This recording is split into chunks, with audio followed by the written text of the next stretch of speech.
छत्रपती शिवाजी महाराज की वंदे।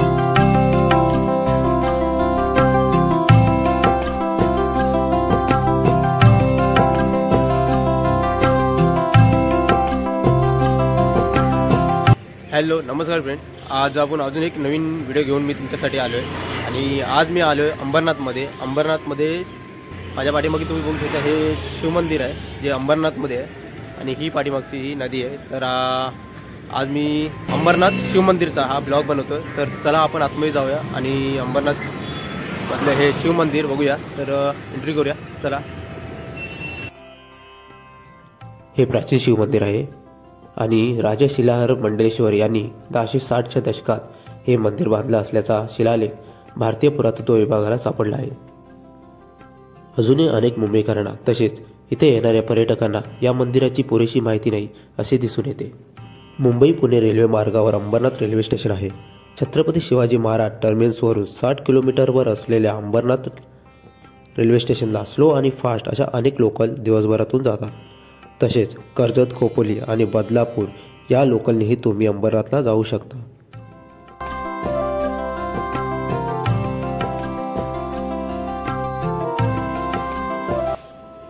मुंबईपासून अवघ्या 60 किलोमीटर अंतरावर असलेले हे महाराष्ट्रातील प्राचीन शिव मंदिर, त्याला आज मी भेट द्यायला आलोय।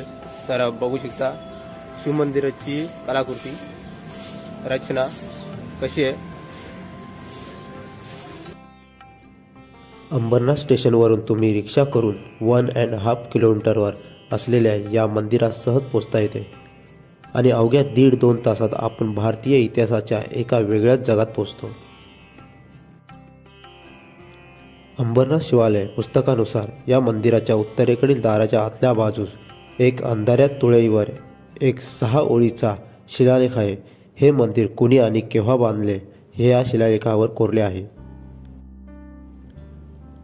शिलालेखानुसार उत्तर कोकण शिलाहार वंशातील राजा चित्तराज यांच्या काळात या मंदिराची बांधणी सुरू झाली, तर त्यांचा धाकटा भाऊ मोमिनी यांच्या कारकिर्दीत म्हणजेच 1060 मध्ये हे अंबरनाथाचे मंदिर पूर्ण झाले असा उल्लेख आहे।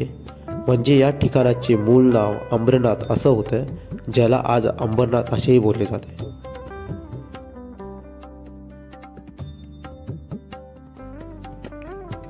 अंबरनाथचे प्राचीन शिव मंदिर शिल्पजडित आहे। अंतराल, सभामंडप, मंडपातील स्तंभ यावर विविध देवदेवतांची शिल्पे साकारलेली आहेत। याच मंदिराच्या अगदी शेजारी पाण्याचा ओढा आहे। या ओढ्याला वालदुनी नदीचा ओढा असे म्हटले जाते।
सभामंडप आणि गर्भगृह अशी मंदिराची रचना आहे।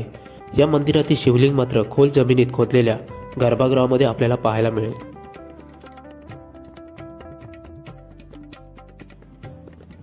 या अंबरनाथ शहरामध्ये असलेल्या शिव मंदिराचं सगळ्यात मोठं वैशिष्ट्य ते म्हणजे मंदिराच्या बाह्य बाजूला आपल्याला प्रत्येक दगडावरती असंख्य शिल्प कोरलेले पाहायला मिळतील। मित्रांनो, शिव मंदिराच्या समोरच्या जागेमध्ये आपल्याला श्री गणेशाची मूर्ती पाहायला मिळते। अतिशय प्राचीन मूर्ती आहे आणि याच मूर्तीच्या बाजूला आपल्याला भगवान शंकराची पिंड पाहायला मिळते आणि नंदीची देखील आपल्याला मूर्ती इथेच पाहायला मिळते। ठाणे जिल्ह्यातील या प्रदेशावर शिलाहार राजाची सत्ता होती। त्याने आपल्या प्रदेशामध्ये अशी एकूण 12 मंदिरे बांधली। त्यामधील एक अंबरनाथचे हे शिव मंदिर आजही भक्कमपणे आपले अस्तित्व टिकून आहे।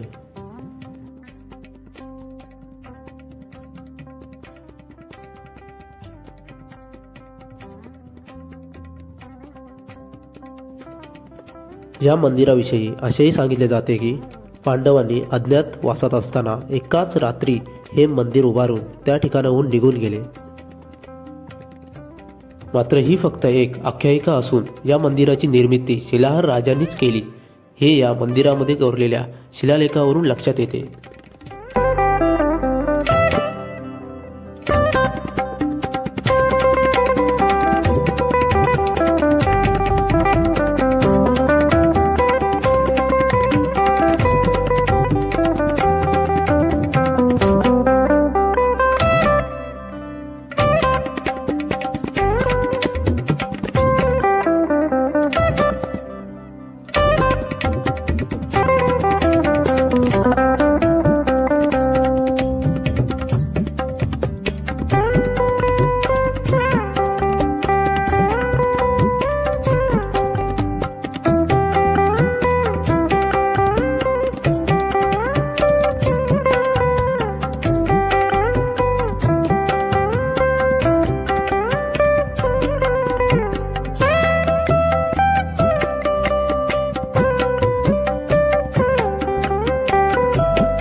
जगदम्ब जगदम्ब बोले कि बहुत करेगी, मत शिव मंदिर पे आएगी बहुत।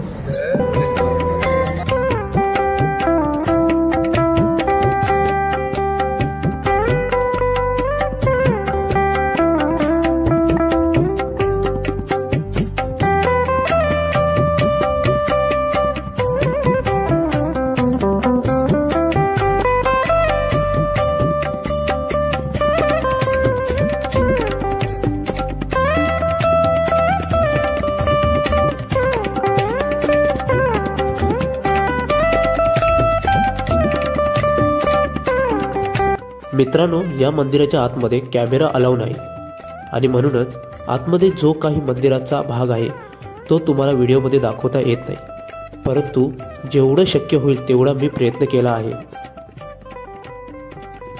हे मंदिर अद्भुत आणि अप्रतिम आहे। इकडचं बांधकाम, इथलं कोरीवकाम आणि मंदिराची रचना खरोखरच पाहण्यासारखी आहे। त्यामुळे तुम्ही ठाणे परिसरात कधी आलात तर या अंबरनाथ शहरामध्ये असलेल्या शिव मंदिराला नक्की भेट द्या। तर आजचा व्हिडिओ मी इथे संपवतो आणि लवकरच एका नवीन व्हिडिओमध्ये आपली भेट होईलच, परंतु त्या अगोदर हा व्हिडिओ तुम्हाला कसा वाटला कमेंट सेक्शनमध्ये नक्कीच मला सांगा। आणि तुम्ही जर आपल्या चॅनलवरती नवीन असाल तर चॅनल सबस्क्राईब देखील नक्की करा। असेच नवनवीन व्हिडिओ तुम्हाला आपल्या चॅनलवरती पाहायला मिळतील। तर भेटूया लवकरच अजून एका नवीन व्हिडिओमध्ये। तोपर्यंत धन्यवाद।